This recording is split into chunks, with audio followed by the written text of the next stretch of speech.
I want to address something that I'm seeing some semi-false media reports about the rapper Macklemore and his partner Lewis, and how they're not truly independent, and that they actually are part of the big machine, and so blah blah blah. They're not really indie.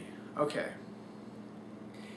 And I think the reason why is because the music industry doesn't really have anything that's indie. And they only understand the term of what indie is.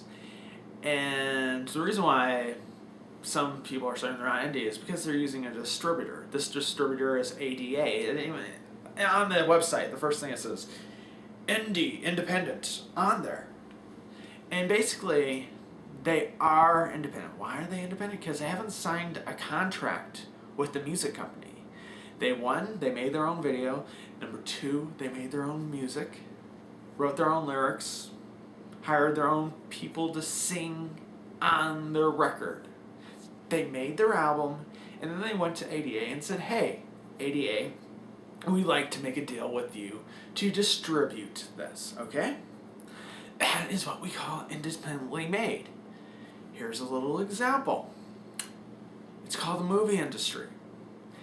There's these things called indie films, where people who actually have a ton of money, they'll make a movie without the studio's help, and they'll make it, produce it themselves, and then they'll ask one of the studio arms or the studio to say, hey, we need help distributing this film. And they will distribute the film. It is labeled as independent when they do that. Okay? If a film is independent by doing that, the same applies to music as well.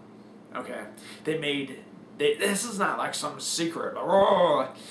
They have made mention of the fact that they use ADA as a distribution company all along. In fact, in an article in Rolling Stones magazine in November, it says they are independent, and to help them distribute, they have ADA. And Rolling Stones has no problem calling them independent, and also mentions that they use ADA. In interviews, he says he uses ADA, but he's independent, okay?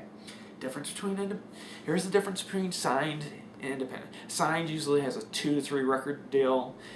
They have someone from the studio that goes, okay, let me listen to your music. No, we don't like that type of music. He changed it up a little bit. And we'll bring in this artist and that artist to help out your music in this thing. And we want you to collaborate with this person. And so on and so on and so on. They have someone they have a producer come on board to produce the music. And basically, they are signed. They are part of the company. That's what a signed act is. Okay? And what they have done is they made their album already, produced it, videoed it themselves, everything. Except they had to have a distributor, yes. But just because you have a distributor doesn't mean that you are a signed act. It'd be kind of like this. How about if I were to write a book, okay? And I write a book about my biography. And then that would be called a vanity book. All right? And I have someone make like 1,000 copies and stuff like that. And does that mean I'm now part of a big book publishing? No, I'm not published. I'm just writing a vanity book. I'd be indie still. My whole point is this bogus, they're not really independent thing. Yes, they are. Just because it doesn't happen too often doesn't mean you can change the rules. Look at the other industries, like for the freaking movie industry. If this was a movie company, this would be called independent. Just because you have a distributor doesn't mean that you're no longer an independent. Alright, that's just my 2 cents. Yes, they are independent, despite some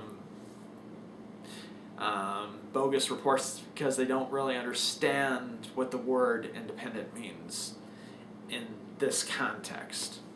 And that's it. Alright. Have a nice one.